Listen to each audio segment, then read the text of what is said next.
Hey everyone, Sam and Chris from Wyvern Kodiak here. Before we get started, like and subscribe, check out some of the other videos and content that we have on our channels. Thanks a lot.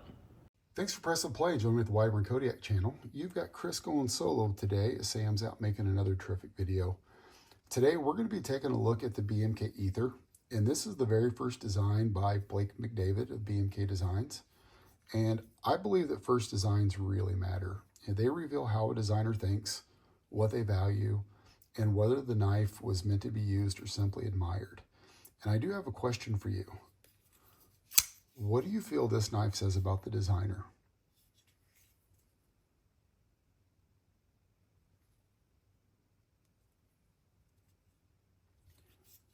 I've had about 24 hours to think over that question, and what I've come up with is this. I think that Blake thinks in terms of use and not novelty. I think that he values control and intentionality. I believe that he thinks good isn't good enough, and that he designed this for trust and not trends. He believes that his customers should feel confidence, comfort, trust, and pride whenever they are holding and using his knife. And I didn't finish law school, but I've watched a fair amount of Law and Order. So throughout the rest of this video, I will prove these accusations beyond a shadow of a doubt. The Ether feels deliberate.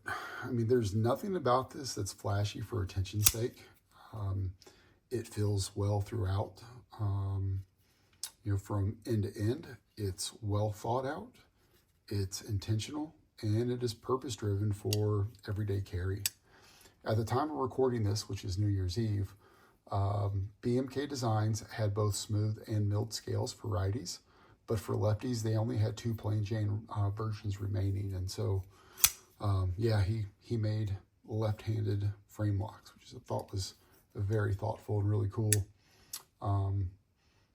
If you want to pick one of these up, go over to Instagram, and he's at BMK_designs27.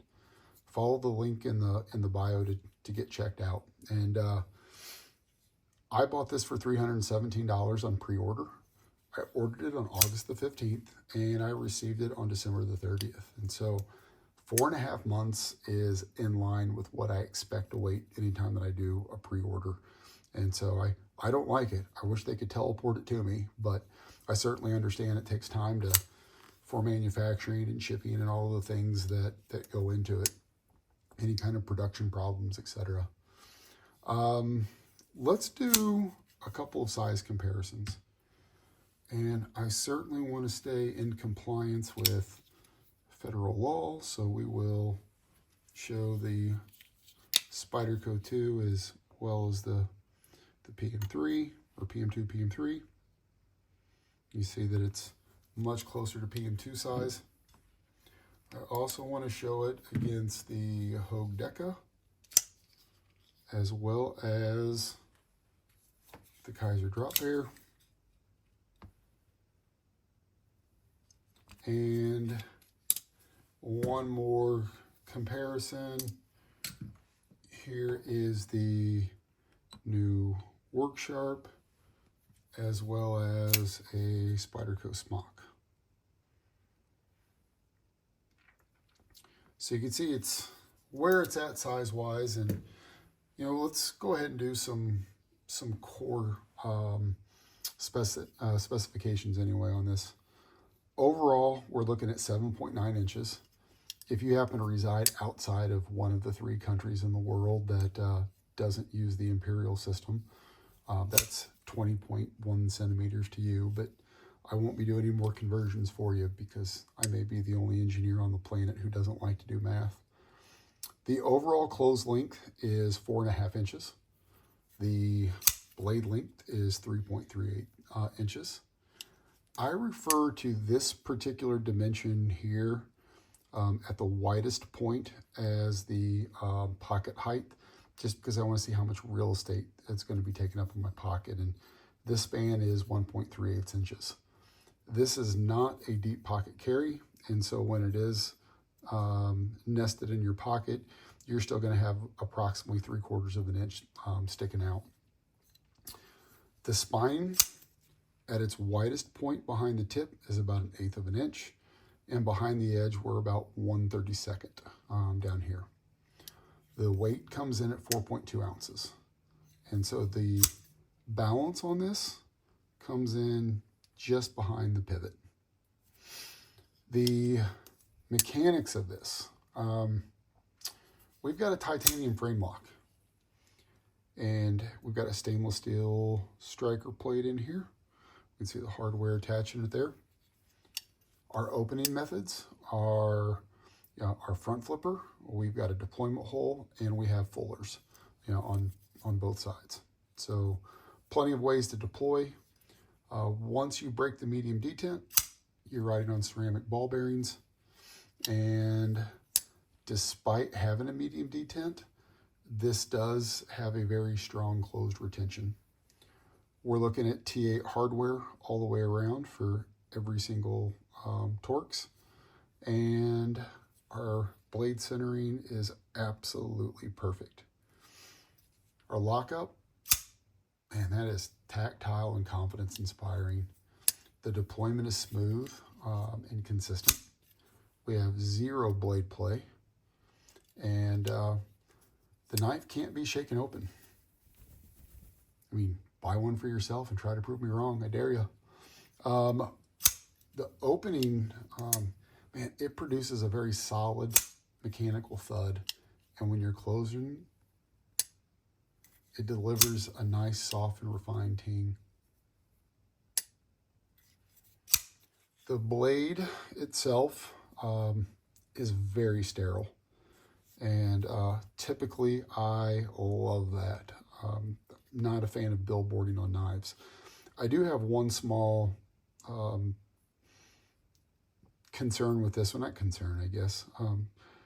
One small strike against it is I would love to see some laser etching that tells me what the knife steel is. I think it's very convenient at sharpening time to know what steel it is, because as you guys know, different steels react differently on for different grits as well as sharpening angles.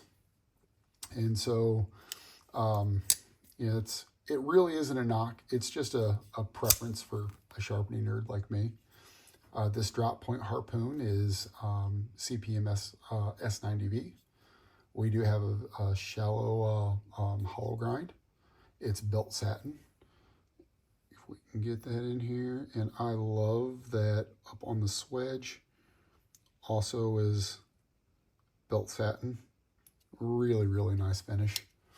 The blade geometry is thin and slicey, and I think that does have a strong reinforced tip up here. Like I said before, we're 1/32 behind the edge, which works out to be in roughly somewhere between 30 and 32 thousandths.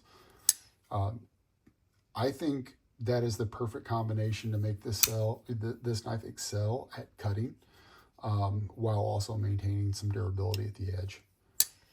The ergonomics in hand, the scales, it's raw titanium, and it can be either smooth or milled. As you can see, mine is milled for my pleasure. The grip comfort is excellent, with no hot spots that I noted during some of my cutting that I did today. I did cut a little bit of cardboard just to see how it would feel and how it would do. That has multiple natural gripping angles, or different spots that you can land, and so I do think that it will accommodate a wide range of hand sizes. I did put this in the hands of my 11-year-old daughter, and then I rapid fired a bunch of grip questions at her, and she gave her approval by simply saying, "It feels fine, bruh." And that probably tells you a lot about me as a parent, but also tells me that Blake nailed the neutral ergonomics. This has a very oversized pocket clip on it, which again is very comfortable while using it. Beneath that clip is a smooth pad that helps to reduce friction as it's going in and out of the pocket.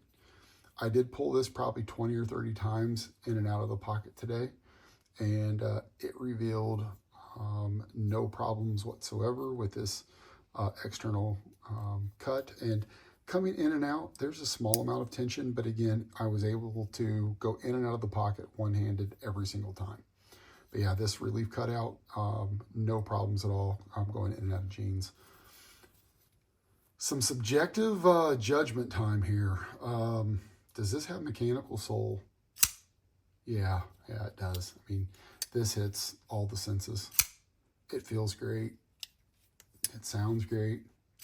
I think it looks great.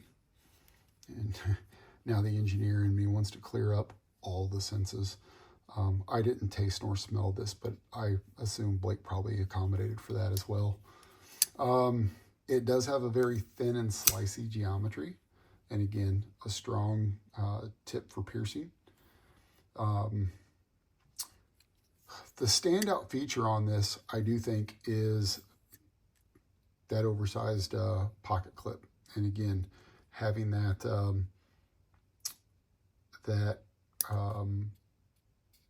pad, behind the clip. I think that any knife that has texture on the scale side, or excuse me, on the pocket side, should have a frictionless pad behind it. It just makes it so much better.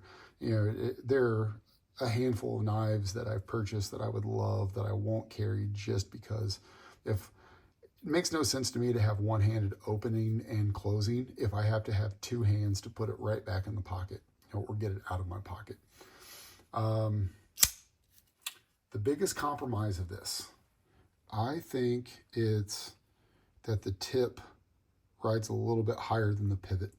It's not a big deal for most cutting or for light use EDC stuff. Like if I had to use this to do utility cuts, man, I've got a pretty sharp angle to get that tip up and down, which isn't a big deal for me, but it could create some inefficiencies and mild fatiguing for anybody that all day long had to be in this position to cut. I think this is a best use case for everyday carry applications or enthusiast carry. I don't think it's what you pick out if you want a hunting knife, an outdoor knife, a gentleman's carry, or a tactical / first responder knife. So who's this for? Anybody who appreciates a medium detent with a strong closed retention. Anybody who values mechanical sole and intentional design. Anyone that's wanting some sort of a knife for very versatile cutting performance. Who's it not for? Immediately, I would say anybody that lives in or travels regularly to a jurisdiction that doesn't allow a knife over 3 inches. It would not be good for users who either like a very light detent or a very heavy detent. And those who dislike titanium handles, not a good fit. And then potentially, again, anybody that's in this position doing utility cuts all day long, they might be better off with a sheep's foot or Warncliffe. This knife does feel very deliberate. Every decision was thought out, and man, that just shows the moment that you put it in your hand.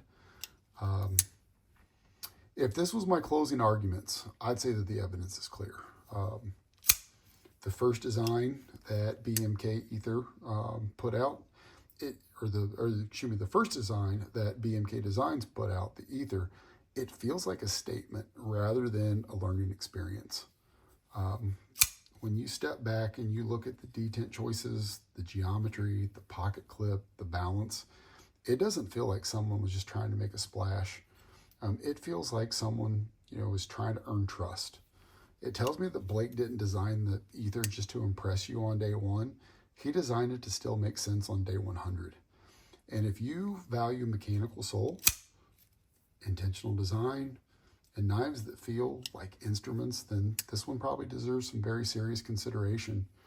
At $317, the Ether delivers S90V, titanium construction, a very thoughtful design, excellent ergonomics, multiple deployment options, very solid execution by Bestech, And I feel that that sits very squarely where it should be in the market. I think that $317 is a very fair price. If I were on the witness stand and I was asked, would I buy this again? My answer would be absolutely. So the prosecution rests its case. Now it's time for you to feed me your thoughts in the comments. Did I prove my evidence beyond a shadow of a doubt? Do you prefer knives that feel controlled like this one, or do you prefer more of a drop shut action? Would you rather carry a one knife blade that's fairly versatile at doing a lot of things well, or do you prefer to rotate knives based upon specific tasks? And do you prefer your titanium milled or plain Jane?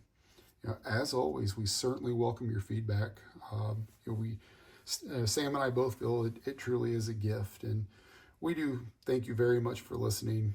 Thank you very much for liking. Thank you very much for the comments. Thank you very much for your subscriptions. And Sam and I really do enjoy walking life out with you.